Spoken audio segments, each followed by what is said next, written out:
है कि शुरू की 1 से लेके 3 क्लास जो हैं वो ऑब्वियसली जो ट्रिग्नोमेट्री है वही कवर करेंगी।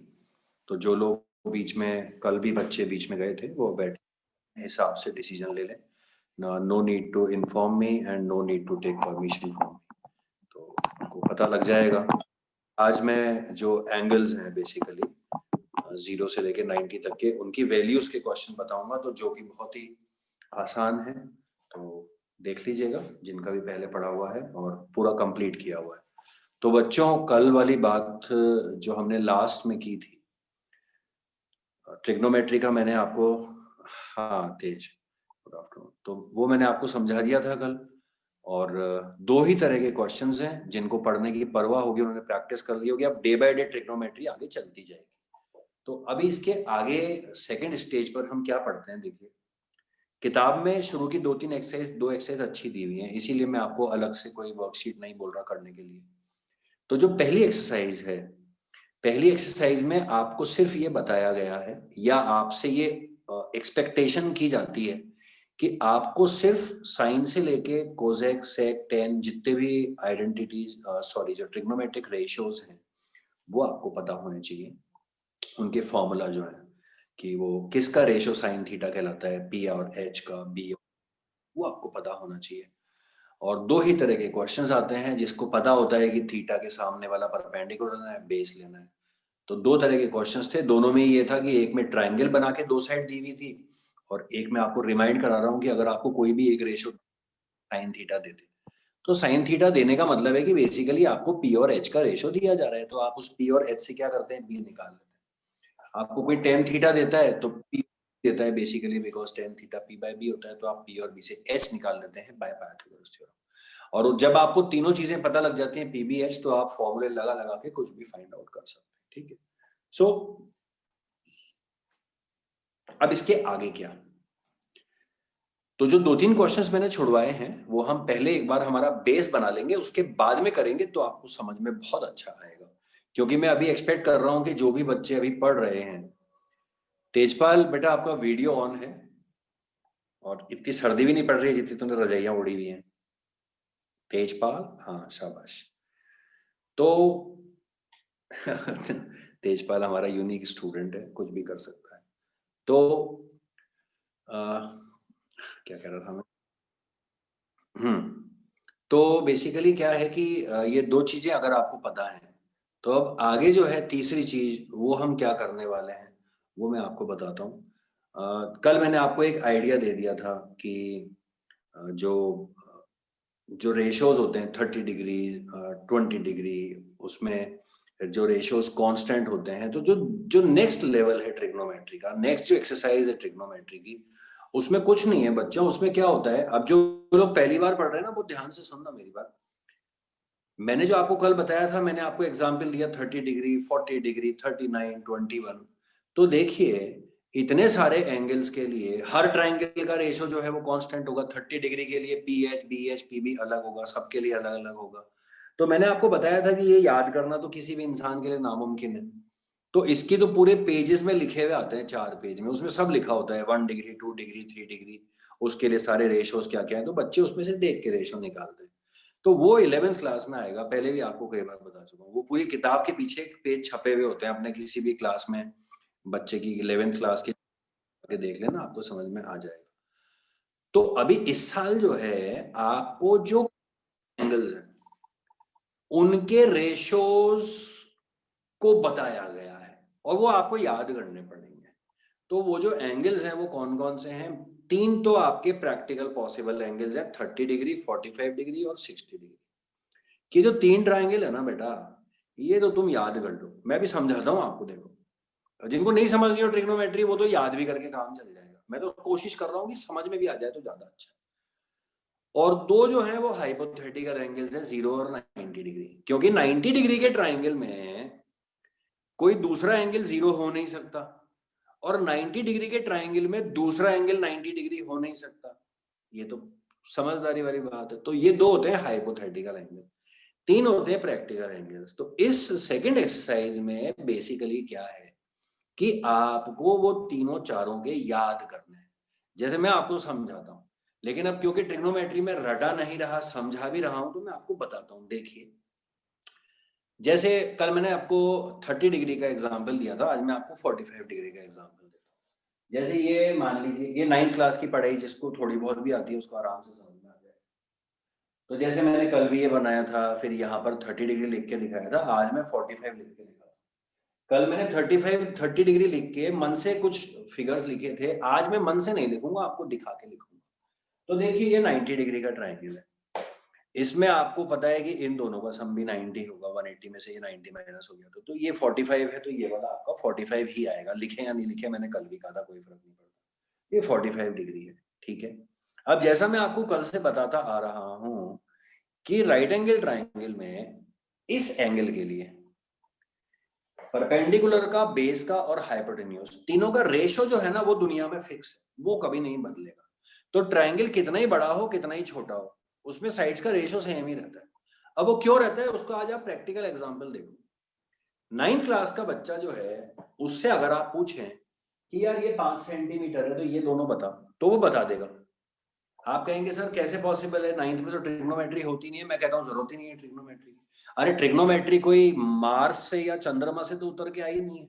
ट्रिग्नोमेट्री तो दुनिया में पहले से प्रेजेंट है, पढ़ने वाला चाहिए। अब जिसने भी समझ दिखाई, किसी ने तो दुनिया में पहली बार ये आइडिया लगाई होगा ना कि यार ऐसा भी होता है, देखो कैसा भी होता है 45 डिग्री। अब आप बताइए, ये 90 है, ये 45 है, तो 180 में से दोनों को माइनस करेंगे तो बचा हुआ कितना आएगा, 45 डिग्री। अब 9th में आपने सीखा हुआ है कि अगर ट्राइंगल के दो एंगल बराबर होते हैं तो उनकी सामने की साइड बराबर होती है। तो ये 45 है और ये 45 है, दोनों बराबर हैं, तो दोनों के सामने की साइड बराबर है। तो ये 5 है, तो ये कितना आया, 5। अब बताइए, तो जादू हो गया, क्योंकि पाइथागोरस लगाए बिना एक इंसान ने ये बता दिया कि ये 5 है, तो 5 है, तो मैजिक है ये तो इसका मतलब 45 डिग्री के ट्राइंगल में इन दोनों का रेशियो, अब ये दोनों कौन है, P और B, तो P और B का रेशियो किसी भी हालत में 1:1 होगा। बताइए सही है या नहीं है। अब इसी बात को अगर अपन अलग से देखेंगे, बिना कुछ एंगल वेंगल लगाए, अब आपको पता लग गया 1:1 है, तो आज के बाद में छोटा से छोटा, बड़ा से बड़ा, अगर मान लो आपको याद हो गया ये कि हाँ सर 45 डिग्री में तो कुछ भी कर लो ये 45 होता है, तो कुछ भी कर लो, दोनों साइड बराबर थी। अब आपने याद कर लिया। अब आज के बाद अगर कभी किसी ने तुम्हारे को ये दिया ट्राइंगल राइट एंगल का, और इसमें पूछा कि यार ये 45 है और ये जो छोटी सी साइड है ये 1.37 है, तो जरा बताना ये कितनी है, तो तुम तुरंत उसके सामने लिख दोगे 1.37। मैजिक। कैसे भाई, अब अभी तो समझा है, वो तो पता है आपको कि अब तो आपको पता है सेम ही होगा, ये 45 है तो ये 45 होगा, ये 45 है, दोनों के सामने साइड बराबर होगी। लेकिन हमने डायरेक्टली लिख दिया। अब बस इसी बात को डायरेक्टली लिखने को ट्रिग्नोमेट्री कहते हैं। समझे नहीं समझे, ये तो डेरिवेशन है कि 45 डिग्री के ट्राइंगल में क्या होता है। रेशो तो फिक्स हो गया 1:1। तो एक किताब ले लो, उसमें छाप दो कि 90 डिग्री के अंदर और 45 डिग्री का अगर एक एंगल बनेगा तो उसका परपेंडिकुलर और बेस का रेशो होगा 1:1। ये छाप दो एक किताब के अंदर, तो किताब लोग पढ़ेंगे और उसको देख के समझ में आ जाएगा। समझे या नहीं समझे, बस वो किताब छपी हुई है। नाम क्या है, P और B को 1 लिखते हो, उसकी जगह पर P और B की जगह पर लिखोगे 10।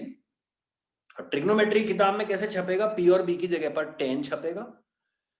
और 45 डिग्री का ट्राइंगल है तो उसमें छपेगा 45 डिग्री इज इक्वल टू 1/1। अब आप समझ गए कि ये जो इतनी लंबी चौड़ी कहानी लिखी है, इसको शॉर्ट में ट्रिग्नोमेट्री में ऐसे लिखते हैं 10 45 इज इक्वल्स टू 1:1। समझा दिया था। इसका मतलब भी समझाया था कि 45 डिग्री के राइट एंगल ट्राइंगल में 10 का मतलब परपेंडिकुलर और बेस हमेशा 1:1 के रेशो में होते हैं। समझे या नहीं समझे। अब आपने साहब 5 और 5 पता लग गई तो आप पाइथागोरस लगा सकते हो, तो पाइथागोरस लगा लेना। 5 square plus 5 square 25 plus 25 is equals to h square is equals to 50। अभी ट्रिग्नोमेट्री नहीं लग रही है ना, अभी तो 9 की पढ़ाई चल रही है Pythagoras theorem. h is equals to √50। √50 का मतलब होता है 5 इंटू 5 इंटू 2। 5 बाहर आ बच गया 5√2, तो हाइपोटेन्यूज हो गया 5√2। बोलो सही है या नहीं। अब आप बताओ कि अगर ये 5 है और ये 5 है और ये 5√2 है, 1.37 है और ये 1.37 है, तो इसका आंसर क्या आएगा, 1.37√2। समझ में आया या नहीं आया। इसका मतलब 45 डिग्री के ट्राइंगल में P और B हमेशा 1:1 के रेशो में होते हैं। दिख रहा है ना आपको, मैं रटा तो नहीं रहा ना। P और H का रेशियो 5/5 √2, 5 कट जाएगा, 1:√2 होता है।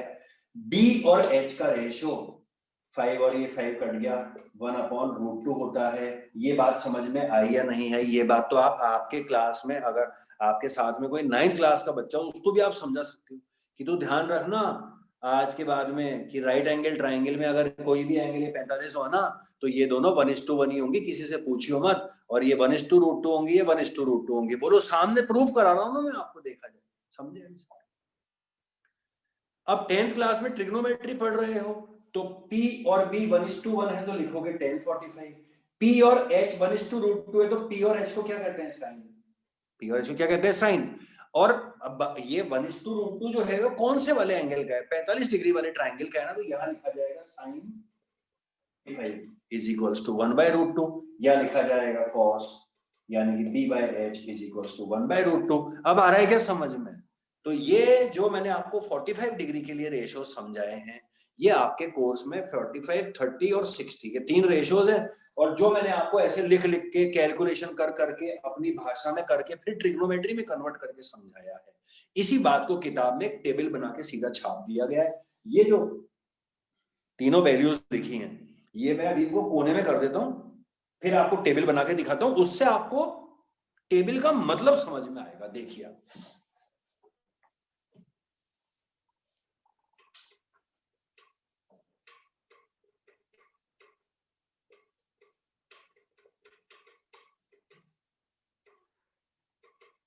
देखिए, इनको मैं लिख देता हूं यहां पर, ठीक है? और अब मैं आपको वो जो टेबल है, और फिर बोल रहा हूं जिनको नहीं पढ़ना है, कम पढ़ना है, उनको इन सब में से कुछ भी समझने की जरूरत नहीं है। वो टेबल आएगी, उसको याद कर लेना ABCD की तरह। वो याद करना भी मैं दिखाता हूं।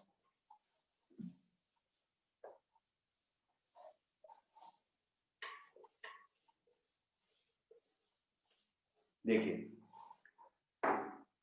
जो टेबल है वो ऐसे लिखी जाती है। 0, मैं फटाफट बना रहा हूं क्योंकि बुक में बनी हुई है बच्चों, ठीक है? 0, 30, 45, 60, 90, ये 5 तो एंगल्स हो गए। 0, 90 हाइपोथेटिकल है, ठीक है? याद कर लेना बस। ये हो गया तुम्हारा sine theta, cos theta, tan theta. Sine theta मतलब P और H का रेशियो इन वाले एंगल्स में क्या क्या होता है, कॉस यानी B/H का क्या होता है। अब इसको बनाते कैसे हैं वो देखो। ये पहले याद कर लेना, साइन की याद कर लेना, ये तो याद करने के 0, 1/2, 1/√2, √3/2 और 1। साइन 45 निकालना हो तो साइन थीटा में 45, साइन 45 इज इक्वल्स टू 1/√2। देखना जरा यहाँ पे लिखा हुआ है क्या, साइन 45 इज इक्वल्स टू 1/√2। अब आ गया क्या समझ में? बार बार बोल रहा हूं क्योंकि अब आपको सेकंड चैप्टर भी पढ़ना है, एप्लीकेशन ऑफ ट्रिग्नोमेट्री, तो उसमें आपको थोड़ी तो अकल होनी चाहिए। तो साइन 45 इज इक्वल्स टू 1/√2। 95 से 98% बच्चों को इस बात का मतलब पता नहीं होता है, बस ये पता होता है टेबल है, साइन 45 आएगा तो 1/√2 लिखना है। मैंने आपको मतलब समझा दिया।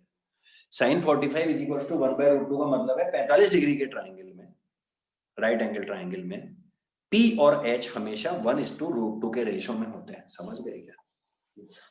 अब आप साइन 30 इज इक्वल टू 1/2 का मतलब भी समझ जाएंगे। और मैं आपको कल की बात याद दिलाता हूँ, याद करिए 30 डिग्री मैंने यहाँ 5 या 10 लिखा था, याद करिए। लिखा था या नहीं लिखा था? लिखा था सीधे। मैंने कहा था कि देखो रेशियो फिक्स होता है 1। क्यों लिखा था आप यहाँ देख सकते हो। क्या लिखा है ये, साइन 30 इज इक्वल टू 1/2। मतलब 30 डिग्री के ट्राइंगल, 30 डिग्री के ट्राइंगल में साइन यानी कि P और H 1:2 के रेशियो में होते हैं। देखिए ये 5 और ये 10 मैंने इसलिए लिखा था क्योंकि मुझे पता था कि 30 डिग्री के ट्राइंगल में इनका रेशियो 1:2 ही होगा। देख लीजिए आप आपके साथ, मीनिंग समझा रहा हूं मैं आपको, जो कि पता ही नहीं होता है किसी को। किसी को क्या, बच्चे पढ़ते ही नहीं है। और ट्रिग्नोमेट्री भी टीचर क्यों पढ़ाएगा इतनी ज्यादा, उसको पता है वैल्यू डालो आंसर निकालो, क्या मतलब है? मतलब देखिए आप, तो ये साइन की तो ये हो गए रेशियो। अब ये दो तो मैंने आपको प्रैक्टिकली दिखा दिए।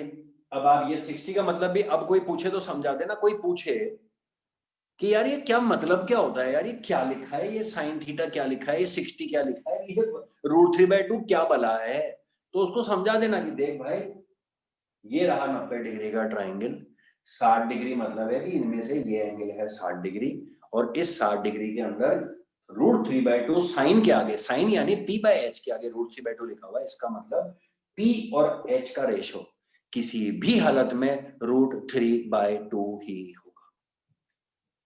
समझ गए क्या?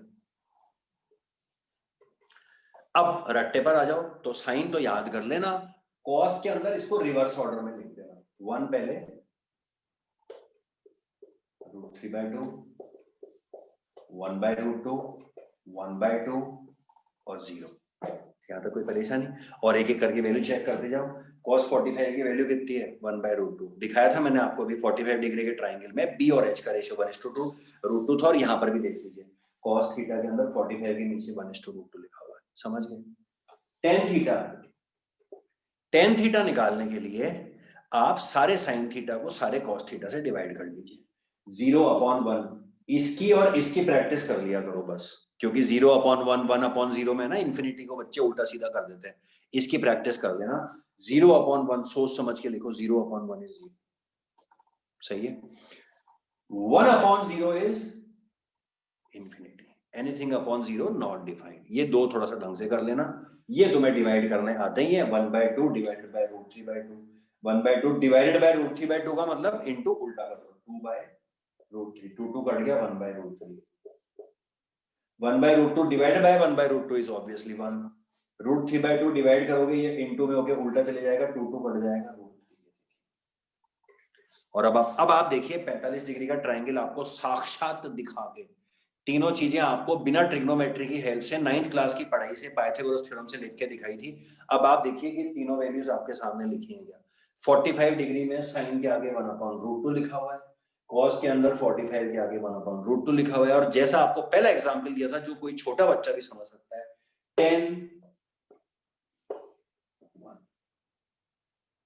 1/1 या 1। अब मेरे ख्याल से कोई शक आपको बाकी नहीं होना चाहिए, इतनी बार एक बात को रिपीट करके कोई नहीं बोलेगा। अब देख लीजिएगा, अभी भी कोई आपको लगता हो कि डाउट है सर, अब मैं मिटा रहा हूं, अब इसका कोई यूज नहीं है। मेरा जो एम था कि मेरा स्टूडेंट जो है जब उस टेबल को देखे तो उसको खाली नंबर दिखाई ना दे, बच्चों को इसमें सिर्फ नंबर्स दिखाई देते हैं, उसको नंबर्स दिखाई ना दे, उसको रेशियोज दिखाई दे कि हो क्या रहा है। और ये हो गए तीनों, अब बचे आपके कौन से? उल्टे वाले। तो कल भी मैंने आपको एक छोटी सी एडवाइस दी थी कि बच्चों कभी भी साइन कॉस टेन पर ही मेहनत किया करो, सेक कोजेक और कॉट इन पर मेहनत करना मतलब एनर्जी वेस्ट करना। सिर्फ तुम्हें पता होना चाहिए कि साइन का उल्टा कौन होता है, कोसेक। अब पता लगा बच्चे ने याद ही नहीं करा, साइन का सेक लिख दिया, अब तो माथाफोड़ी हो जाएगी ना। नहीं, तीनों का रेसिप्रोकल जो है वो आपको पता होना चाहिए कि सर इसका उल्टा ये है, इसका उल्टा ये है। तो जैसे मैंने कहा था कल, फॉर्मूले भी p/h, b/h, p/b के मन में उल्टे कर लिया करो जब भी कोई सेक कोसेक टेन का कॉट का पूछे। आज भी मैं आपको यही कह रहा हूं कि आपको सिर्फ ये तीन याद होनी चाहिए। मैंने आपको कल भी बोला था, आज भी बोल रहा हूं, मैंने और किसी भी मैथ्स के स्टूडेंट ने कभी भी सेक कोसेक कॉट की वैल्यूज याद नहीं करी होगी, क्योंकि मूर्खता है उसको याद करना। अब मैं जैसे किसी की भी लिख लो, पहले जैसे कोसेक की लिख लेते हैं। अब मैं कोसेक की क्यों याद करूंगा बताइए? ये रही ना साइन की सारी, इनको सबको उल्टा करके लिखना है, और गड़बड़ सिर्फ 0 और 90 में होती है, तो वो ही देख लेना बस, क्योंकि इनमें तो कोई दिक्कत नहीं है। 1/2 का उल्टा 2/1, √2/1, इसमें तो कोई झंझट ही नहीं है। इनमें होती है दिक्कत, क्योंकि इसमें 0/1 होता है ना, तो बच्चे का दिमाग घूम जाता है। इसलिए कह रहा हूं बस इसकी प्रैक्टिस घर पे कर लेना, या एग्जाम में करो तो सोच समझ के लिख देना बस। जैसे अब देखो 0 का उल्टा किसी से पूछो, एकदम से बोलेगा 0/1, कुछ भी बोल देगा। आप आराम से करो, 0 इज एक्चुअली 0/1, तो 0/1 का उल्टा हुआ 1/0, जो कि होता है नॉट डिफाइंड। तो देख देख के या इन्फिनिटी, ठीक है। अब या 1 का उल्टा कुछ भी बोल देगा बच्चा, अरे भाई 1/1 का उल्टा तो 1 ही होगा, समझे या नहीं समझे। ऐसे ही आप कॉस को उल्टा करके सेक की बना दो, टेन को उल्टा करके कॉट की बना दो। मैं ऐसे ही बोल के दिखा देता हूँ, इनको तो बोलने की जरूरत है नहीं। सेक में आ जाएगा 2/√3, √2/1 और 2/1। इसका उल्टा आ जाएगा, तमीज से करूं तो 1/1 का उल्टा 1 ही आएगा, 0/1 का उल्टा 1/0 इंफिनिटी आएगा। 10 का कॉट में लिख देता हूं, 0/1 का उल्टा 1/0 इंफिनिटी ही आएगा। √3/1, 1/1 का उल्टा 1, √3/1 का उल्टा 1/1। फिर यहाँ दिक्कत है, और सर ये क्या हुआ? अरे सोच लेना आराम से, इंफिनिटी क्या था? 1/0, 1/0 का उल्टा क्या हुआ? 0/1, तो 0/1 तो 0 होता है। समझे या नहीं समझे? तो बच्चों ये है, ये पढ़ाई 2.5 मिनट में भी खत्म हो सकती थी। मैं आपको चाहता तो ये भी कह सकता था कि बच्चों टेबल किताब में देख लो, वैल्यू उठा उठा के डाल लो, तो भी आपका जीवन चल जाता। लेकिन अब शायद थोड़ा सा आपको समझ में भी आए कि ये लिखा हुआ क्या है। मैं बस इतना ही चाहता हूं, ताकि कल को कोई इस तरह का क्वेश्चन में समझाऊं जहां पर इसका मीनिंग हो, तो आप कहीं उसमें बेवकूफ ना बन जाए। अब क्वेश्चंस देखिए, क्वेश्चंस का स्तर जो है ना वो बहुत खराब है, बहुत इजी है। कैलकुलेशंस की बात नहीं कर रहा हूं मैं, ट्रिग्नोमेट्री का यूज जो है तो इस चैप्टर के अंदर शुरू शुरू में कल की तरह से आपको बता रहा हूं, वो बहुत इजी है। बस आपको जैसे कल कह रहा था P/H B/H याद होना चाहिए, आज सिर्फ ये याद होना चाहिए। आप इस टेबल को ऐसे किसी इंसान के सामने रख दो कि जिसको ट्रिग्नोमेट्री की स्पेलिंग भी ना आती हो, और अब आप क्वेश्चंस देखो कि वो कर सकता है या नहीं कर सकता, फिर आप डिसाइड करना कि आप कर सकते हो।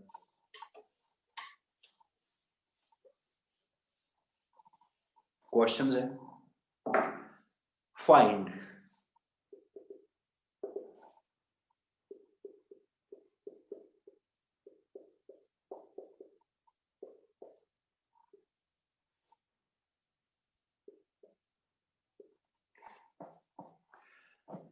अब जिसने कभी ट्रिग्नोमेट्री जीवन में नहीं पढ़ी हो ना, उसके सामने वो टेबल रख दो जो मैंने आपको अभी दिखाई है, किताब में बनी हुई है, तो वो भी ये क्वेश्चन कर लेगा। अब आया क्या आपको समझ में?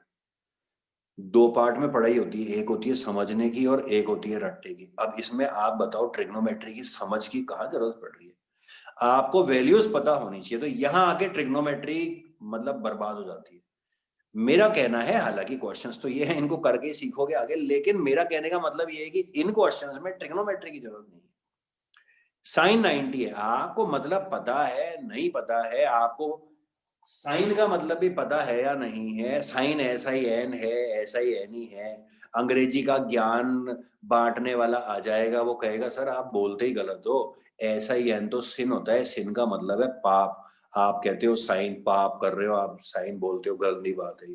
तो समझ गए आप? तो जिसको नहीं भी मतलब है ना, उसको भी कोई प्रॉब्लम नहीं है, वो किताब खुली देखेगा और वो बोलेगा सिन 9। बहुत बच्चे देखेंगे आप जो बोलते हैं सिन 90, सिन बोलते हैं, तो सही बात है सिन ही होता है, लेकिन साइन हम क्यों बोलते हैं? क्योंकि इसके आगे एक ई लगा हुआ है, वो हम दिखाते नहीं है, इसलिए हम इसको साइन बोलते हैं। तो आपको साइन 90 की वैल्यू किताब में दिख रही है चमकती हुई, कैलकुलेटर में डाल दीजिए साइन 90 तो लिखा हुआ आ जाएगा। तो आपको ट्रिग्नोमेट्री से कोई मतलब नहीं है, ट्रिग्नोमेट्री का कोई यूज ही नहीं है। साइन जब आएगा तो मैं बताऊंगा, कल तो फिर भी था थोड़ा बहुत, आज तो कुछ भी नहीं है। साइन 90 क्या होता है? टेबल देखी, अभी तो टेबल देखी, एग्जाम में तो टेबल कहाँ मिलेगी? साइन 91 होता है। अब आ रहा है समझ में क्या कह रहा हूँ? कोई मतलब नहीं है। स्क्वायर का मतलब मैंने कल बता ही दिया था, cos स्क्वायर 60 का मतलब है cos 60 का होल स्क्वायर। अब cos 60 आप टेबल में देख के निकाल लीजिए, जब आपको प्रैक्टिस हो जाएगी तो आप दिमाग में घुमा के देख लेंगे कि हाँ 0 1/2 साइन में 1/2। अब जो मैं सोच रहा हूँ वो आप में से कई लोग सोच पाएंगे, कई लोग बाद में जब उसको टेबल को लिखेंगे।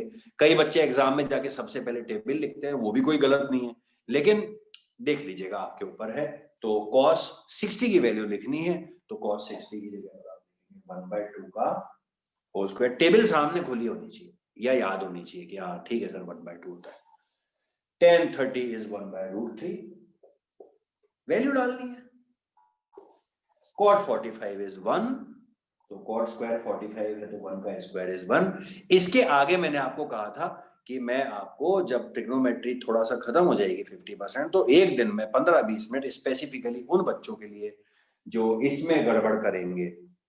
मगर कल वाली बात आज फिर दोहरा रहा हूं, आपको टेबल आती है तो आप यहां तक लिख ही लोगे, और ऐसा कोई मुश्किल भी नहीं है। 1 + 1/2 का स्क्वायर 1/4 - 1/√3/1, फिर ऊपर का एलसीएम लेना। जितना आप में से वीक बच्चे जो हैं मैथ्स के अंदर। कल मैंने कहा था फुल जुगाड़ का चैप्टर है। अगर आपने वैल्यू सही लिख दी सारी, मुझे दुख तब होता है जब बच्चे इनमें से वैल्यूज गलत लिखते हैं, तब मन में आता है कि इसको बच्चे को पकड़ो और इसको धो तसल्ली से। क्यों? क्योंकि ये इस लायक भी नहीं है कि जो रटने के मार्क्स उठाने वाले हैं यार, वो वही नहीं करना चाहता बच्चा, तो उससे क्या उम्मीद की जाए। अरे टेबल तो सही होनी चाहिए, तो आप टेबल तो सही डालो।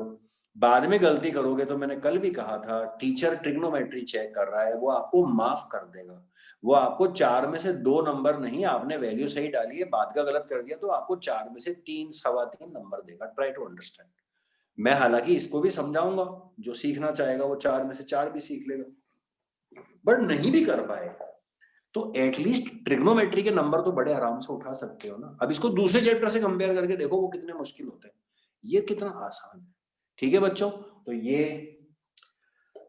मैंने बता दिया आपको किस तरह का क्वेश्चन आता है। और आपकी किताब के अंदर, किताब को ही बोल रहा हूं मैं बार बार, अभी टेक्स्ट बुक, जो बच्चे भी इनिशियल लेवल पर ट्रिग्नोमेट्री पढ़ रहे हैं उनको पहली एक्सरसाइज करनी है, छठे और लास्ट के 2 क्वेश्चंस 3 क्वेश्चंस के अलावा, जो उनको दिख जाएंगे यार ये समझ में नहीं आ रहे, उनके अलावा।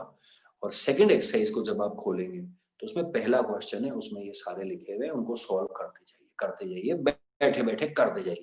जिसकी मैथ्स वीक हो, जिसको पढ़ना ही ना हो, वो वैल्यू डाल डाल के देख लेना, याद करके देख लेना। ठीक है,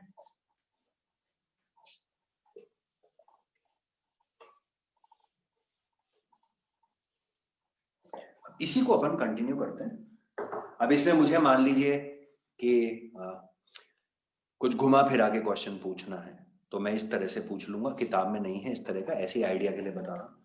कई बार स्कूल में टीचर या एग्जाम में बोर्ड में ऐसे भी पूछ लेते हैं कि if a is equal to 30 degree, find the value of sin square a plus cos 2a plus 2 cos a। देखिएगा मैं कोशिश करके जबरदस्ती इंटरेस्टिंग बना रहा हूं, upon cos 3a plus 3 cos a, ऐसे करके। तो इसमें आपको कुछ नहीं करना, एंगल जो लिखा हुआ है ऊपर a 30 डिग्री वो डाल दीजिएगा, आपको दिखने लग जाएगा। देखो मैं डाल रहा हूँ यहाँ पर a 30, बन गया ना वही किताब वाला सवाल, बस इतना ही करना है। अब यहाँ 2a लिखा है तो 30 इंटू 2 हो जाएगा, जो कि हो जाएगा 60। और यहां पर देखिए 2 बाहर लिखा हुआ है, तो ये चीज हमेशा टीचर बताना भूल भी जाता है बेचारा, क्योंकि किताब में नहीं है ऐसे क्वेश्चन। cos 2a और 2 cos a में क्या फर्क होता है? यहां पर जो 2 है वो इनटू एंगल होगा, और यहां पर जो 2 है वो इनटू cos a, जो भी होगा उससे मल्टीप्लाई होगा। तो अगर आपको एक 30 डिग्री डालना है तो cos 2a का मतलब इंटू 2 60 डिग्री। समझने की कोशिश कीजिए, और 60 की वैल्यू तो आएगी आपकी 1/2, समझ गए। और 2 cos a का मतलब क्या है, यहां पर a डलेगा आपका 30 डिग्री, तो ये हो गया 2 cos 30। अब ये 2 यहां तो भिड़ेगा नहीं, तो cos 30 कितना होता है, √3 इंटू 2, तो 2 कट गया, तो cos, दोनों में फर्क समझ में आ गया क्या आपके? तो वो फर्क देखने के लिए टीचर यहाँ भी दे, तो यहाँ 30 डाला तो ये हो गया 2 cos 30। 3a का मतलब समझ गए आप, a 30 डलेगा तो 30 इंटू 3 इज 90, और यहाँ पर 30। अब जैसा मैंने आपको सिखाया था, यहाँ पर sin 30 की वैल्यू डाल के उसका स्क्वायर कर देना, यहाँ पर cos 60 की वैल्यू डाल देना, या cos 30 को इंटू 2 कर देना निकाल के, या cos 90 की वैल्यू डाल देना, या cos 30 की वैल्यू डाल के इंटू 3 कर देना। तो ये है इस एक्सरसाइज के बहुत ही इजी से सवाल।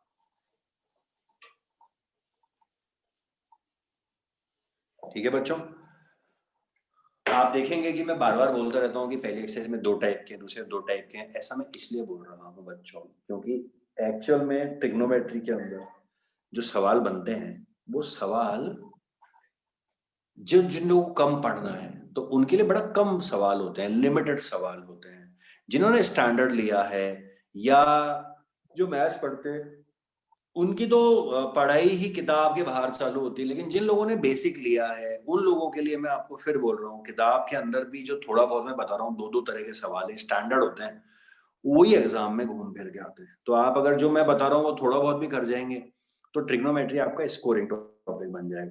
और हमेशा की तरह से मैं अभी जस्ट क्लास चालू होने के 2 मिनट पहले ही वही आपका रिवाइज्ड और डिलीटेड सिलेबस देख रहा था, तो जितना मेरी समझ में आया उसके अंदर कि जो शायद कॉम्प्लीमेंट्री जो रेशियोज हैं 0 से लेके 90 तक के, हालांकि बिल्कुल क्लियर मुझे अभी नहीं हुआ, उनके बारे में कुछ लिखा हुआ है कि ये नहीं है आइडेंटिटीज में, तो वो देखा जाएगा, बात की बात है।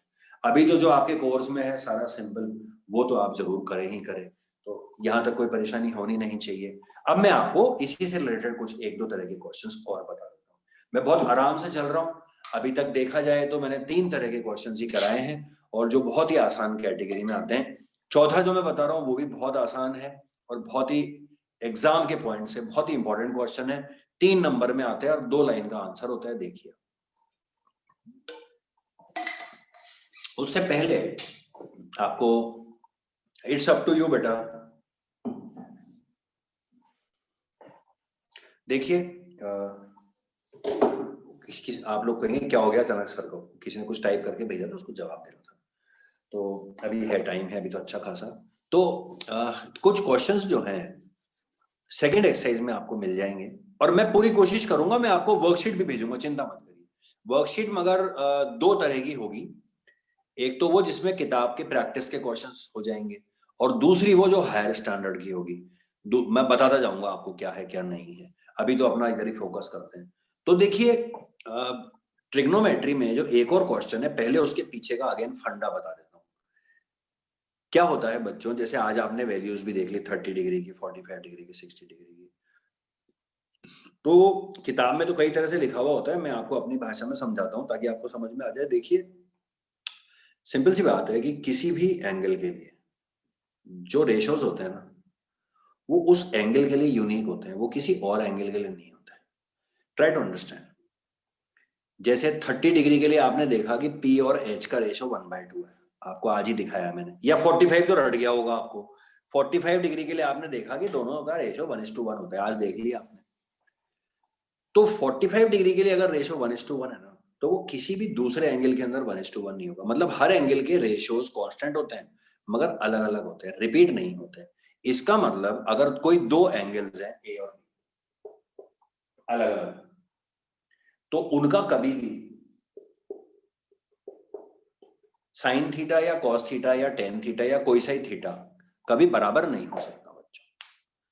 मतलब कभी आप ऐसे नहीं सुनोगे कि साइन 20 डिग्री, हालांकि तुम्हारे कोर्स में नहीं है, लेकिन साइन 20 और साइन 50 सेम है, ऐसा नहीं होता कभी भी, ऐसा नहीं होता। तो ऐसा मैं क्यों बता रहा हूँ, तुम्हारे कोई काम का नहीं है, ऐसा मैं इसलिए बता रहा हूँ क्योंकि तुम्हें एक चीज सिखाई जाएगी ट्रिग्नोमेट्री के अंदर, बिना रीजन समझाए। मैं आपको उसका रीजन पहले ही बता चुका हूँ, आपको ये सिखाया जाएगा कि अगर कहीं भी ट्रिग्नोमेट्री में लिखा हो ना कि साइन है बराबर साइन भी है, या कॉस है बराबर कॉस भी है, अगर लिखा हुआ है मतलब साइन ए और साइन बी बराबर है, तो आपको मैं पहले ही बता चुका हूं कि ये नामुमकिन है। तो इसका मतलब ये होता है कि फिर ये जो ए और बी एंगल है ना, ये इक्वल है, समझ गए क्या? तो आप यहाँ नीचे लिखेंगे देयरफॉर एंगल ए और एंगल बी बराबर है, क्योंकि अगर साइन ए और साइन बी बराबर लिखा हुआ है तो ये दुनिया में एक ही कीमत के ऊपर, एक ही कंडीशन के ऊपर मुमकिन है, और वो ये है कि ए और बी भी बराबर हो। क्योंकि अगर अलग अलग हुए तो दोनों का साइन बराबर हो नहीं सकता।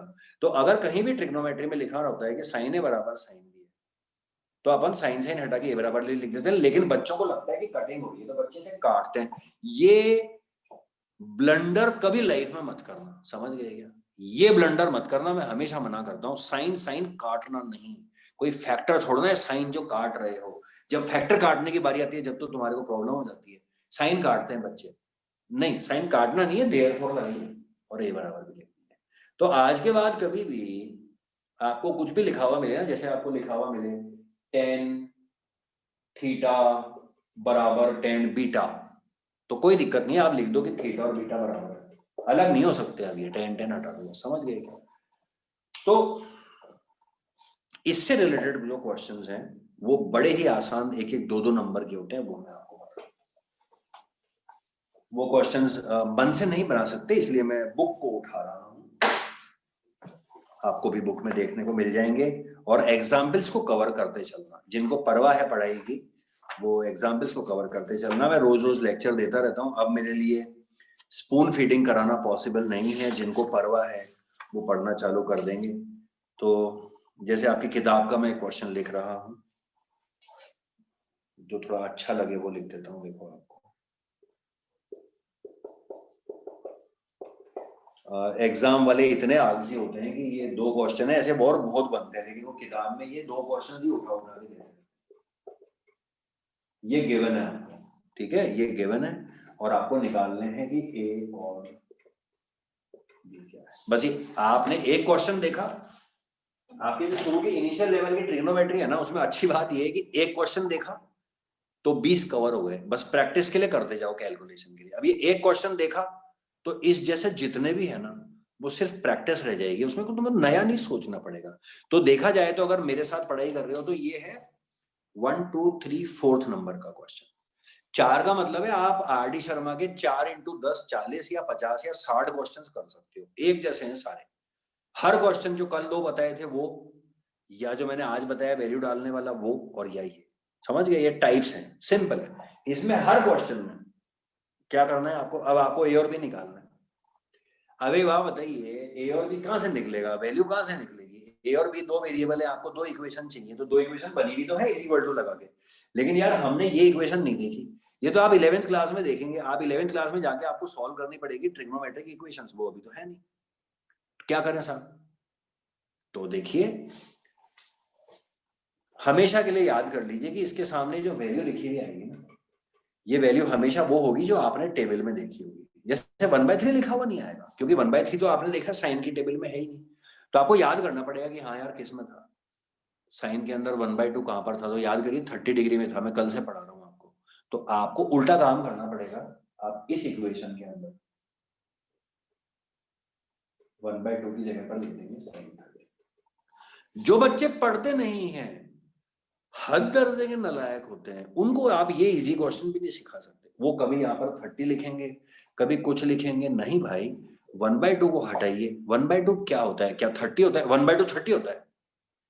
फिर लिखेंगे साइन 1/2, भाई साइन 1/2 का दुनिया में मतलब क्या है? साइन 30 होता है। तो 1/2 की जगह पूरा साइन 30 लिखिए। यहाँ कॉस है तो कॉस के आगे भी 1/2 लिखा हुआ है, तो 1/2 कॉस के अंदर भी आता है, चेक कर लीजिएगा, 60 के अंदर आता है, तो 1/2 की जगह पूरा लिखिए कॉस 60।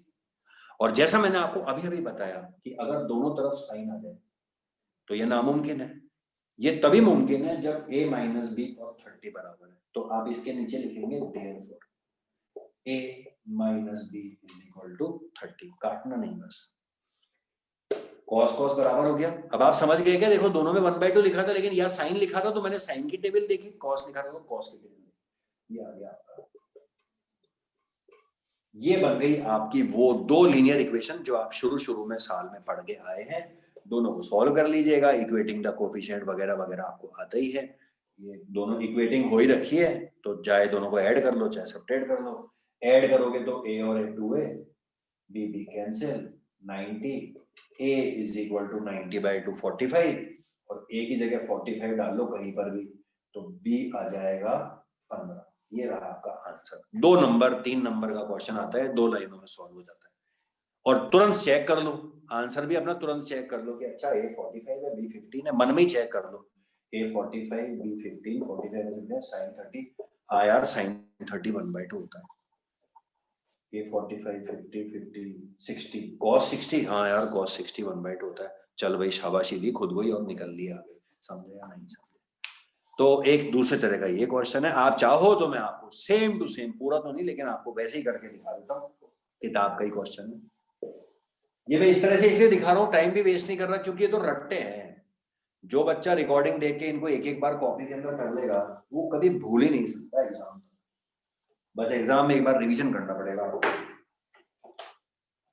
देखिए किताब का ही एक दूसरा, ये तो मैंने एग्जाम्पल कराया था, आप देखिए सेम टू सेम है।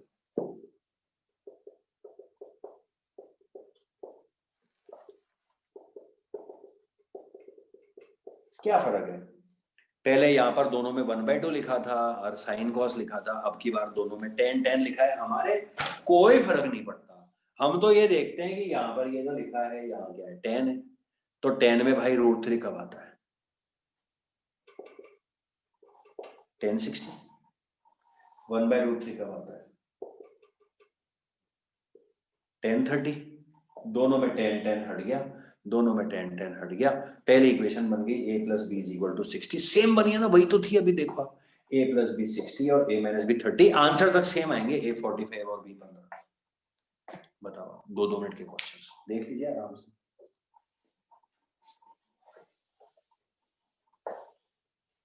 तो बच्चों, मैंने जैसा आपसे कहा था, मैं आपको कभी भी कोई गलत इंफॉर्मेशन तो देता ही नहीं हूँ, कोशिश तो मेरी यही रहती है। जब मैंने बोला था कि ट्रिग्नोमेट्री स्कोरिंग, जब मैंने बोला था स्टैट्स बहुत स्कोरिंग है, तो हर्ष ऐसा कुछ नहीं है, वो तो टीचर पे डिपेंड करता है। ये 1 नंबर में भी दे देता है कभी कभी, और 3 नंबर में भी दे देता है कभी कभी। इस बात पर तो सोचा ही मत करो। मैंने हमेशा क्या कहता हूँ, अपने पास नॉलेज होनी चाहिए कि ये आएगा तो कर लूंगा। अब मार्क्स तो यार टीचर की मर्जी है, वो 1 में दे, 3 में दे। अब कोई 5 नंबर का टेस्ट होगा तो उसके अंदर ये आधे नंबर का तो क्वेश्चन बनेगा, और कितना बनेगा। बोर्ड में बनेगा तो उनकी मर्जी है, उनकी मर्जी है, ठीक है। तो अपने को इस पे ज्यादा दिमाग नहीं लगाना। तो ये एक समझ लो कि चार क्वेश्चंस जो हैं वो मैंने आपको करा दिए।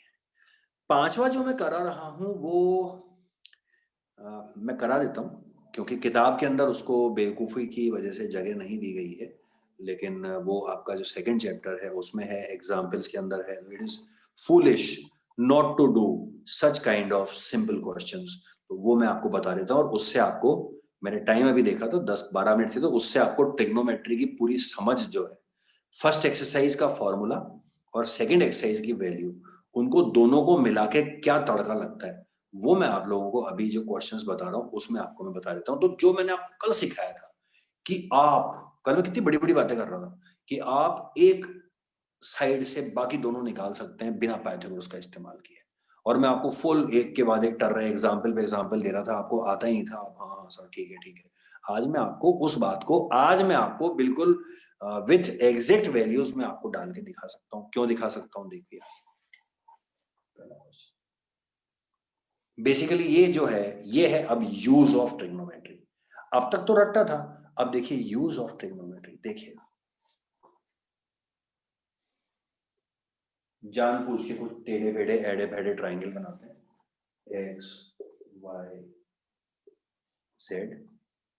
जान पूछ के यहाँ ऊपर बना रहा हूं एंगल 60 डिग्री।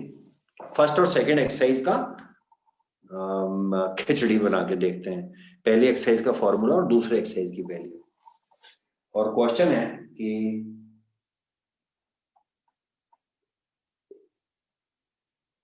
बताइए साहब, ओहो, एक साइड दिए खाली 10, कहता है ये निकालो। अब तुम्हें ट्रिग्नोमेट्री आती है, तुम जानते हो कि 90 डिग्री का ट्राइंगल है, एक एंगल दिख रहा है, और इस एंगल के लिए इन सब का रेशो जो है वो कांस्टेंट है, पता है ना। तो अब आप ये देख लो कि आपको P और B और H में से, P और H या B और H या P और B, किसके बारे में आपको बात करनी है। बात करनी है किसके बारे में, मतलब क्या है, ये तो आपको दिया हुआ है और ये निकालना है। तो ये दो क्या क्या है PBH में से, वो देख लो आप सबसे पहले। तो कोई जल्दबाजी में कहेगा, देखो अब जो कल से पढ़ा था ना सब सुनना, सर ये P है ये H है, गलत बात। सबसे पहली चीज कल क्या सीखी थी कि थीटा के सामने, मैं पूरा देखो कैसे पढ़ा रहा हूं आपको, जो कल सीखा ना उसको स्टेप बाय स्टेप यूज कर रहा हूं।